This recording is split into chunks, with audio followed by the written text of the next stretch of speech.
وبكفرهم وقولهم على مريم بهتانا عظيما وقولهم إنا قتلنا المسيح عيسى ابن مريم رسول الله وما قتلوه وما صلبوه ولكن شبه لهم وإن الذين اختلفوا فيه لفي شك منه ما لهم به من علم إلا اتباع الظن وما قتلوه يقينا بل رفعه الله إليه وكان الله عزيزا حكيما وإن من أهل الكتاب إلا ليؤمنن به قبل موته ويوم القيامة يكون عليهم شهيدا فبظلم من الذين هادوا حرمنا عليهم طيبات أحلت لهم وبصدهم عن سبيل الله كثيرا وأخذهم الربا وقد نهوا عنه وأكلهم أموال الناس بالباطل وأعتدنا للكافرين منهم عذابا أليما کہ اور اس لیے کہ انہوں نے کفر کا راستہ اختیار کیا اور مریم پر بڑے بھاری بہتان کی بات کہی اور یہ کہا کہ ہم نے اللہ کے رسول مسیح عیسی ابن مریم کو قتل کر دیا تھا، حالانکہ نہ انہوں نے عیسیٰ علیہ السلام کو قتل کیا تھا نہ انہیں سولی دے پائے تھے، بلکہ ان کو اشتباہ ہو گیا تھا۔ اور حقیقت یہ ہے کہ جن لوگوں نے اس بارے میں اختلاف کیا ہے وہ اس سلسلے میں شک کا شکار ہے اور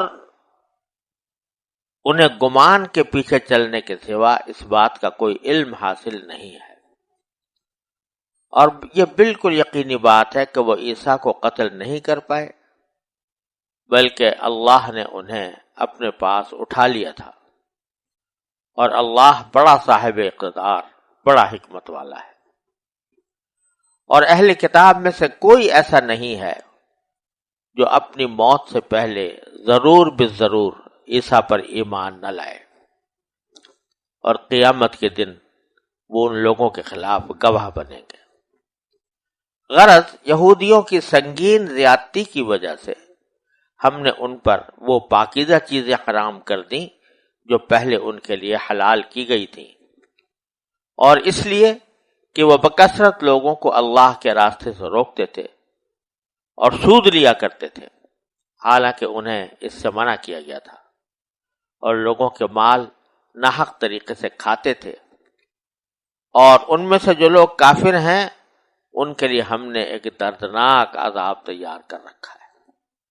پچھلی آیات میں بھی بنی اسرائیل کی نافرمانیوں کا ذکر تھا کہ آج یہ مطالبہ کر رہے ہیں کہ ہمیں آسمان سے کتاب اتار کر دکھائی جائے، ہمارے سامنے اترے اور ہم اس کو پڑھیں۔ تو یہ محض ہٹ درمی کا اور بہانہ بازی کا ایک راستہ ہے، ورنہ ان کی بدعنوانیاں اور ان کے بہانے اور ان کی بدعمالیاں شروع سے چلی آ رہی ہیں، جو اس بات کو ثابت کرتی ہیں کہ یہ حق کے حقیقی طلبگار نہیں ہیں۔ چنانچہ ان کی بدعمالیوں کے پیچھے بھی ذکر کیا گیا تھا، اب پھر اللہ تبارک و تعالی مزید اس کے اوپر اضافہ فرماتے ہیں کہ انہوں نے کفر کا راستہ اختیار کیا، یعنی جب حضرت عیسیٰ علیہ السلام تشریف لائے تو بجائے اس کے کہ ان پر ایمان لاتے، وہ تورات کی بھی تصدیق کرتے تھے اور یہ فرماتے تھے کہ میں تورات عمل کرنے کے لیے آیا ہوں، لیکن انہوں نے ان سے انکار کیا، وَبِكُفْرِهِمْ، انہوں نے عیسیٰ علیہ السلام سے انکار کیا، وَقَوْلِهِمْ عَلَى مَرْيَمَ بُهْتَانًا عَظِيمًا، اور انہوں نے حضرت مریم علیہ السلام پر بڑے بھاری بہتان کی بات کہی۔ اب یہ بہتان کیا تھا؟ تو حضرت عیسیٰ علیہ السلام چونکہ حضرت مریم سے بغیر باپ کے پیدا ہوئے تھے، اس لیے یہودیوں نے اللہ تعالیٰ کی قدرت کے اس معجزے کو تسلیم کرنے کے بجائے حضرت مریم علیہ السلام جیسی پاک نفس اور عفت مآب خاتون پر گھناؤنا الزام لگا دیا تھا۔ تو یہ ایک بہت بڑی زبردست کے بدعمالی یہ تھی کہ اللہ کے ایک مقدس پیغمبر کی والدہ پر بہتان لگایا، اور ساتھ ہی یہ دعویٰ بھی کیا کہ ہم نے اللہ کے رسول مسیح عیسی ابن مریم کو قتل کر دیا تھا، وَقَوْلِهِمْ إِنَّا قَتَلْنَا الْمَسِيحَ عِيسَى ابْنَ مَرْيَمَ رسول اللہ. یہ جو اس میں رسول اللہ کا لفظ آیا ہے یہ ان کے مقولے کا حصہ نہیں ہے، کیونکہ عیسیٰ علیہ السلام کو پیغمبر نہیں مانتے تھے، بلکہ ایک حقیقت کا بیان ہے کہ انہوں نے ان صاحب کو قتل کیا جن کا نام تو مسیح عیسی ابن مریم تھا، اور حقیقت میں وہ اللہ کے رسول تھے، اور ان کو انہوں نے کہا کہ ہم نے قتل کر دیا ہے، حالانکہ وما قتلوہ وما صلبوہ، نہ انہوں نے ان کو قتل کیا تھا اور نہ سولی چڑھایا تھا، ولیکن شبہ لہم، لیکن ان کو اشتباہ ہو گیا تھا. اللہ تبارک و تعالی نے اپنے رسول کی مدد فرمائی، اور جیسے کہ آگے آ رہا ہے کہ اللہ تعالی نے اوپر اٹھا لیا، اور ان کو اشتباہ لگ گیا، یہ سمجھ بیٹھے کہ ہم نے قتل کر دیا ہے عیسیٰ علیہ السلام کو. اگرچہ اس زمانے میں روم کی حکومت تھی، اور اس علاقے میں جہاں عیسیٰ علیہ السلام تشریف فرما تھے وہاں ایک حکمران تھا جس کا نام پیلاطس تھا. تو اصل میں تو حضرت عیسیٰ علیہ السلام کو اس حکمران نے سولی پر چڑھانے کا حکم دیا تھا، اور ظاہر ہے کہ اگرچہ حکم حکومت کی طرف سے آیا تھا، لیکن اس کے پیچھے ان یہودیوں کی بڑی شرارت بھی تھی، اور عیسیٰ علیہ السلام کو بدنام کرنے کی تحریک بھی تھی، اور لہذا اصل میں آپ کو سولی چڑھانے کے فیصلے کے پیچھے یہودیوں کی سازشیں کار فرما تھی. اس لیے انہوں نے دعویٰ کیا ہم نے قتل کیا یا ہم نے سولی چڑھایا، حالانکہ قتل کا حکم یا سولی چڑھانے کا حکم کسی یہودی نے نہیں دیا تھا، رومی حکومت کے ایک حاکم نے دیا تھا. لیکن یہ اس کا کریڈٹ خود لے رہے تھے، اپنے خیال میں ایک بڑی فضیلت کی بات تھی کہ ہم نے ان کو قتل کیا یا ہم نے ان کو سولی چڑھایا، الیاذ باللہ. تو اس کو اپنے سر لینے کے لیے کہا کہ ہم نے ان کو قتل کیا، ہم نے ان کو سولی چڑھایا. قرآن کہتا ہے کہ وہ تو اللہ کے رسول تھے، تم اس کو اپنی فضیلت کی بات سمجھ رہے ہو کہ ہم نے ان کو قتل کیا، ہم نے ان کو سولی چڑھایا، حالانکہ وہ تو اللہ کے رسول تھے. اگر تم نے ان کے ساتھ یہ حرکت کی تو تم نے خود اپنا درجہ دنیا اور آخرت میں نیچا کر لیا، بجائے اس کے کہ تمہیں فضیلت ہوتی ہے، تمہاری فضیحت ہے.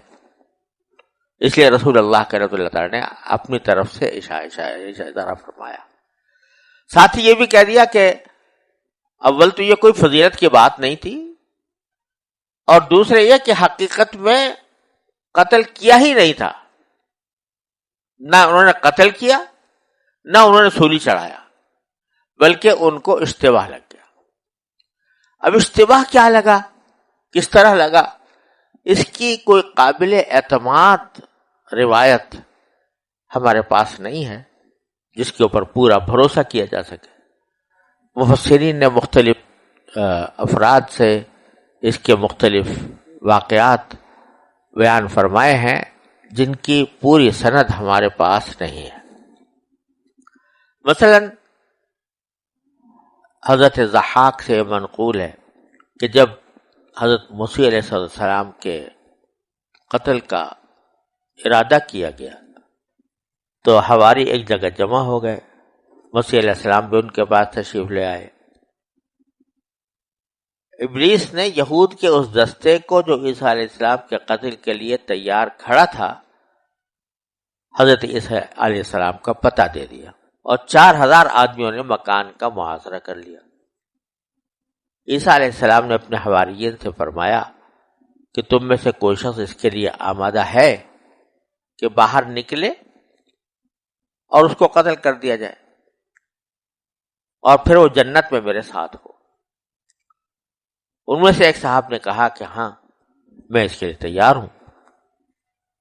تو حضرت عیسیٰ علیہ السلام نے اپنا قمیص اور اپنا امامہ اس کو عطا کیا اور اس نے باہر نکلنے کا ارادہ کیا.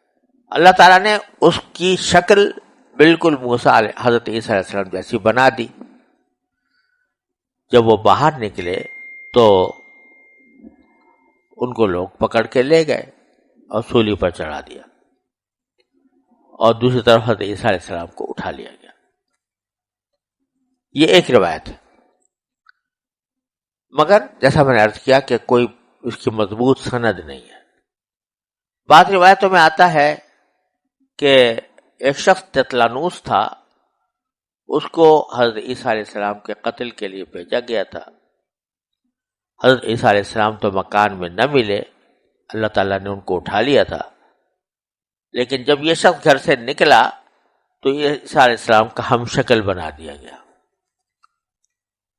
یہودی یہ سمجھے کہ یہی عیسیٰ ہیں اور اس اپنے ہی آدمی کو لے جا کر قتل کر دیا. یہ مختلف روایتیں ہیں. بائبل میں یہ مذکور ہے کہ حضرت عیسیٰ علیہ السلام کے حواریین میں سے ایک شخص یہودا اسکریوتی تھا اور اس نے حضرت عیسیٰ علیہ السلام کا پتہ بتایا اور چند سکوں کی خاطر اس نے عیسیٰ علیہ السلام سے غداری کی اور پتہ بتا کر ان کو قتل کرنے والوں یا سولی چڑھانے والوں کے حوالے کیا.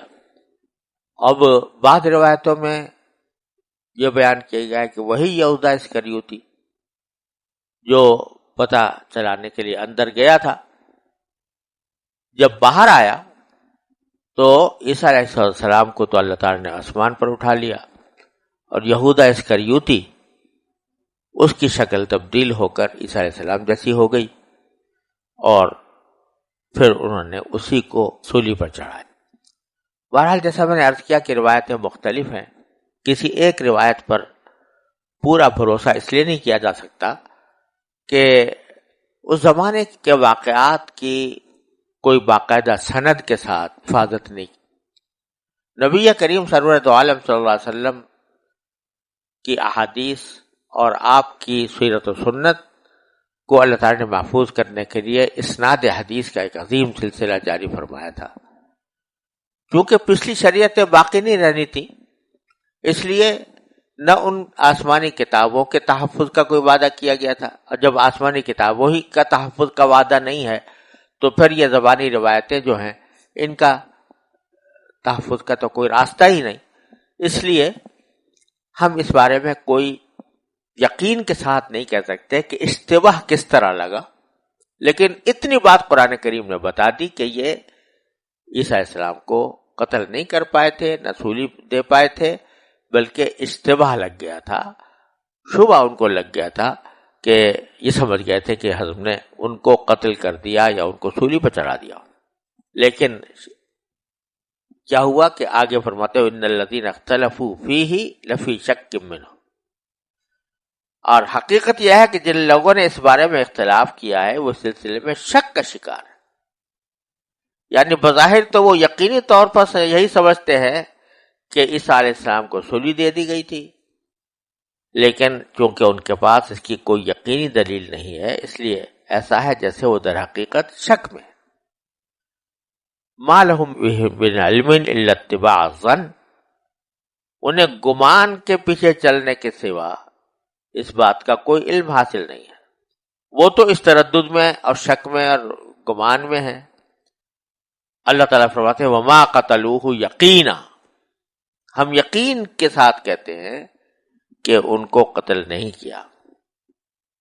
بل رفعہ اللہ الیہ، اور بلکہ اللہ تعالیٰ نے ان کو اپنے پاس اٹھا لیا. اب اس الفاظ سے زیادہ اور صریح بات کیا ہوگی کہ عیسیٰ علیہ السلام کو اللہ تعالیٰ نے اوپر اٹھا لیا، یعنی آسمان پر اٹھا لیا، اپنے پاس بلا لیا زندہ. لیکن جو لوگ معجزات کے بارے میں تعویل کا راستہ اختیار کرتے ہیں اور معجزات کو تسلیم کرتے ہوئے ان کو بڑا تأمل ہوتا ہے کہ کہیں ہمیں کوئی یہ نہ سمجھ بیٹھے کہ یہ دیو مالائی مذہب ہے. اس واسطے وہ جہاں بھی کوئی معجزے کی بات آتی ہے تو اس کو کسی طرح تعویل کا شکار بناتے ہیں. تو یہاں پر بھی بعض لوگوں نے کہا ہے کہ نہیں جی آسمان پر نہیں اٹھایا گیا تھا. رفع اللہ الیہ کے معنی یہ ہے کہ ان کو اللہ تعالیٰ نے بڑا مرتبہ عطا فرمایا تھا. یعنی ایک طرح آپ دیکھیے کہ قرآن کہہ رہے ہیں ما قتلوہ یقینا. اب اس سے زیادہ اور کیا بات ہوگی کہ قتل نہیں کیا یقینی طور پر. پھر فرمایا رفعہ اللہ. اگر صرف درجے کی رفعت مراد ہوتی، مرتبے کی رفعت مراد ہوتی تو الہی کہنے کی کیا ضرورت؟ الہی کا معنی اپنے پاس، اٹھا کر اپنے پاس بلا لیا. جہاں درجے کی رفعت کا بیان ہے تو وہاں اس قسم کے الفاظ نہیں آتے کہ ہم نے اپنے پاس بلا لیا. وہاں یہ رفعناہ مکانا علیہ، ہم نے ان کو بہت اونچا کا مکان عطا کیا. لیکن یہاں رفعہ اللہ الیہ، اور اس سے پہلے ما قتلوہ یقینا وکان اللہ عزیزا حکیما، اور اللہ بڑا صاحب اقتدار، بڑا حکمت والا ہے. کہ ایک انسان کو بھلا چنگا زندہ اس کو آسمان پر اچانک اٹھا کے لے جایا جائے تو ان کے اس بےہودہ تصور کو کہ یہ کیسے ہو سکتا ہے، اللہ تعالیٰ نے اگلی جملے میں فرما دیا وَكَانَ اللَّهُ عَزِيزًا. اللہ تبارک و تعالیٰ بہت صاحب اقتدار ہے، وہ ہر چیز پر غالب ہے، لہذا اس کی قدرت سے یہ کچھ بعید نہیں ہے کہ کسی بھی انسان کو زندہ اپنی طرف بلا لے. عزیزاً، وہ بہت غالب ہے، صاحب اقتدار ہے، ہر چیز کی قدرت رکھتا ہے، غالب ہے. اب سوال پیدا ہوا کہ صرف انہی کو کیوں اٹھایا گیا؟ اور بھی تو انبیاء کرام بہت دنیا میں آئے اور ان کے پیچھے بھی لوگ لگے، بعض کو قتل بھی کر دیا گیا، ان میں سے تو کسی کو اٹھایا نہیں، ان کو کسی سے بچایا نہیں. تو یہ کیا وجہ ہے کہ انہی کو اٹھایا اور انہی کو بچایا، دوسرے انبیاء قتل ہوتے رہے؟ تو فرمایا حکیم، اللہ صاحب اقتدار ہونے کے ساتھ ساتھ حکمت والا بھی ہے. کس کے ساتھ کیا معاملہ کرنا ہے یہ وہی جانتا ہے، اور کیوں کرنا ہے یہ بھی اسی کو معلوم ہے. کسی دوسرے کو حق نہیں ہے کہ وہ اس سے سوال کرے. لا یسأل عما یفعل وہم یسألون. تو اس واسطے یہ دو صفتیں اللہ تعالیٰ نے ذکر فرمائی. ایک صفت سے باری تعالیٰ کی اس قدرت کی طرف اشارہ ہے کہ وہ جس کو چاہے اٹھا لے آسمان پر، اور دوسری صفت سے یہ کہ انتخاب کس کا کیا گیا اٹھانے کے لیے اور کس کا نہیں کیا گیا، اس کی حکمت کا تقاضا تھا. پھر فرمایا کہ یہ ساری باتیں ذکر کرنے کے بعد فرمایا کہ وَإِن مِّنْ أَهْلِ الْكِتَابِ إِلَّا لَيُؤْمِنَنَّ بِهِ قَبْلَ مَوْتِهِ. اہل کتاب میں سے کوئی ایسا نہیں ہے جو اپنی موت سے پہلے ضرور بالضرور عیسیٰ پر ایمان نہ لائے. کیونکہ اہل کتاب یہودیوں کو بھی کہتے ہیں اور عیسائیوں کو بھی کہتے ہیں. تو یہودی تو حضرت عیسیٰ علیہ السلام کو پیغمبر ہی نہیں مانتے تھے، اور عیسائی خدا کا بیٹا ماننے کے باوجود یہ عقیدہ رکھتے ہیں کہ ان کو سولی پر چڑھا دیا گیا تھا. اللہ تعالیٰ فرماتے ہیں کہ سارے اہل کتاب چاہے یہودی ہوں یا عیسائی اپنے مرنے سے ذرا پہلے جب عالم برزخ کے مناظر دیکھیں گے تو اس وقت حضرت عیسیٰ علیہ السلام کے بارے میں ان کے تمام غلط خیالات خود بخود ختم ہو جائیں گے. یہودی یہ مان جائیں گے کہ وہ اللہ کے پیغمبر تھے اور ان کو اٹھا لیا گیا تھا. عیسائی یہ مان جائیں گے کہ ان کو قتل نہیں کیا گیا تھا بلکہ اللہ تبارک و تعالیٰ نے ان کو آسمان پر اٹھا لیا تھا، اور وہ ان کی حاصل حقیقت پر ایمان لے آئیں گے. یہ اس آیت کی ایک تفسیر ہے جو بڑی تعداد میں مفسرین نے اختیار کی ہے، اور حضرت حکیم الامت مولانا تھانوی رحمۃ اللہ علیہ نے بھی اسی کو ترجیح دی ہے. لیکن ایک اور تفسیر حضرت ابو ہریرہ رضی اللہ تعالیٰ عنہ سے منقول ہے کہ اس میں ام من اہل کتاب الا یؤمنن بہ کی ضمیر حضرت عیسیٰ علیہ السلام کی طرف ہے، اور قبل موت ہی کی ضمیر بھی عیسیٰ علیہ السلام کی طرف ہے، جس کے معنی یہ ہوں گے، اس طرح ترجمہ اس طرح ہوگا کہ اہل کتاب میں سے کوئی ایسا نہیں ہے جو عیسیٰ کی موت سے پہلے ان پر ضرور بالضرور ایمان نہ لائے۔ اس کا مطلب یہ ہے کہ اللہ تعالیٰ نے حضرت عیسیٰ علیہ السلام کو اس وقت تو آسمان پر اٹھا لیا ہے، لیکن جیسا کہ صحیح احادیث میں مروی ہے، آخر زمانے میں وہ دوبارہ اس دنیا میں آئیں گے، اور اس وقت تمام اہل کتاب چاہے یہودیوں یا عیسائی، ان پر ان کی اصل حقیقت واضح ہو جائے گی اور وہ سب ان پر ایمان لے آئیں گے۔ یہ تفسیر حضرت ابو ہریرہ رضی اللہ تعالیٰ عنہ سے مروی ہے، اور اس روایت کے مطابق اس آیت میں عیسیٰ علیہ السلام کے دوبارہ اس دنیا میں تشریف لانے کی ایک پیشین گوئی موجود ہے۔ واللہ سبحانہ وعلم۔ اب یہ بیچ میں جو جملہ معترضہ تھا وہ بھی چل رہا ہے، وہ یوم القیامت یکون علیہم شہیدا، کہ قیامت کے دن حضرت عیسیٰ علیہ السلام ان کے خلاف گواہی دیں گے، اہل کتاب کے عقائد کے خلاف گواہی دیں گے۔ یہ جملہ معترضہ یہاں تک چلا۔ پیچھے بتایا جا رہا تھا کہ کیا کیا وجوہ تھیں جن کی بنا پر ہم نے ان کے اوپر سختیاں کی، اب پھر اسی کا آگے بیان ہے، فَبِظُلْمٍ مِّنَ الَّذِينَ هَادُوا، غرض ان کی سنگین زیادتیوں کی وجہ سے، یہودیوں کی سنگین زیادتیوں کی وجہ سے، حرمنا علیہم طیبات احلت لہم، ہم نے ان پر وہ پاکیزہ چیزیں بھی حرام کر دیں جو پہلے ان کے لیے حلال تھیں۔ اب وہ اس کا بیان سورہ انعام میں آنے والا ہے کہ قرآن نے فرمایا وَحَرَّمْنَا عَلَيْهِمْ كُلَّ ذِي ظُفُرٍ، ہر ناخن والا جانور ہم نے ان پر حرام کر دیا تھا، اور وَمِنَ الْبَقَرِ وَالْغَنَمِ حَرَّمْنَا شُحُومَهُمَا، اور گائے اور بکری کی چربیاں ہم نے ان کے لیے حرام کر دی۔ تو یہ ان کے لیے ایک سزا تھی ان کی نافرمانیوں کی۔ پھر آگے دوبارہ ان کی نافرمانیوں کی جو فہرست ہے اس کو آگے مزید بڑھایا، وَبِصَدِّهِمْ عَنْ سَبِيلِ اللَّهِ كَثِيرًا، اس لیے بھی کہ وہ اللہ کے راستے سے لوگوں کو بکثرت روکتے تھے، وَأَخْذِهِمُ الرِّبَا، اور سود لیا کرتے تھے، وَقَدْ نُهُوا عَنْهُ، جبکہ ان کو سود سے منع کیا گیا تھا۔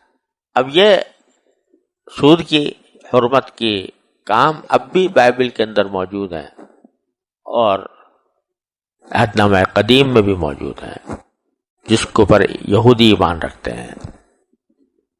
لیکن اس میں آگے چل کر یہ تفریق کر دی گئی ہے کہ اپنے آدمیوں سے نہ لینا سود، غیر قوموں کا کوئی آدمی آئے تو اس سے سود لینے کی تمہاری اجازت ہے۔ تو پہلی تبدیلی یہاں سے شروع ہوئی، اپنے آدمی سے مت لو، غیر آدمی یعنی بنی اسرائیل سے باہر کا کوئی آدمی جس کو وہ جنٹائل کہتے تھے، یعنی باہر کے لوگ، باہر کی قومیں، ان سے سود لینے کی کوئی ممانعت نہیں ہے، تمہیں جتنا چاہو سود لو۔ تو پہلی حرکت تو یہ کی گئی، بعد میں پھر کھلم کھلا سود کے اوپر سود کو کھانا شروع کر دیا گیا، اس کی مختلف تعویلیں شروع کر دی گئیں، اور آخر دور میں یہ تعویل کی گئی تو سود جو حرام کیا گیا تھا وہ غریب آدمیوں سے سود لینا حرام کیا گیا تھا، اور سرمایہ داروں سے اور بڑے بڑے لوگوں سے سود لینے میں کوئی مذائقہ نہیں ہے۔ بہرحال یہ اس کی کچھ تفصیل ہم سورہ بقرہ میں ذکر کر چکے ہیں۔ تو فرمایا کہ وَأَكْلِهِمْ أَمْوَالَ النَّاسِ بِالْبَاطِلِ، آخری بات جو ذکر کی ہے ان کی بدعنوانیوں کی فہرست میں، وہ یہ کہ لوگوں کا مال ناحق طریقے سے کھاتے تھے۔ اب اس میں ساری وہ چیزیں داخل ہو گئیں جو حرام کاروبار کے حرام طریقے ہیں، کمائی کے جو حرام طریقے ہیں۔ تو مطلب یہ کہ ان کو پیسہ بنانے کے لیے کسی روک کی ضرورت نہیں تھی، بلکہ جس طرح بھی پیسہ ملتا ہو اس کو وہ حاصل کرنے کی فکر کرتے تھے تاکہ ان کے مال میں اضافہ ہو، کسی حلال و حرام کی پرواہ نہیں کرتے تھے۔ خلاصہ یہ کہ ان کی عنوانیوں کی یہ اتنی بڑی فہرست ہے جو ہم نے بیان کی ہے، اس سے پتہ چل رہا ہے کہ یہ کوئی حق کے طالب نہیں ہے، یہ ہٹ دھرم ہے۔ لہذا یہ جو آپ سے پوچھ رہے ہیں کہ ہمیں آسمان سے کتاب اترتی ہوئی دکھاؤ، یہ محض ایک بہانہ ہے۔ سورہ انعام میں اللہ تبارک و تعالیٰ نے فرمایا وَلَوْ نَزَّلْنَا عَلَيْكَ كِتَابًا فِي قِرْطَاسٍ فَلَمَسُوهُ بِأَيْدِيهِمْ لَقَالَ الَّذِينَ كَفَرُوا إِنْ هَذَا إِلَّا سِحْرٌ مُبِينٌ، یعنی اگر ہم آپ کے اوپر ایک کتاب اس طرح نازل کر دیتے جو کاغذ پر لکھی ہوئی ہوتی اور وہ اپنے ہاتھوں سے اس کو چھو کر بھی دیکھ لیتے، تب بھی ان کافروں کو یہی کہنا تھا کہ یہ تو ایک کھلا ہوا جادو ہے۔ ان کے ماننے کا کوئی سوال نہیں تھا، بلکہ ہر حالت میں وہ اس کو یہی کہتے کہ جادو ہے۔ لہذا اگر تمہارا یہ مطالبہ بھی تسلیم کر لیا جائے کہ جو اہل کتاب کر رہے ہیں کہ یسألوک اہل کتاب ان تنزل علیہ کتابا نقرؤہ، تو ابھی کوئی فائدہ نہیں ہے، کیونکہ ان کو ماننا ہی نہیں ہے۔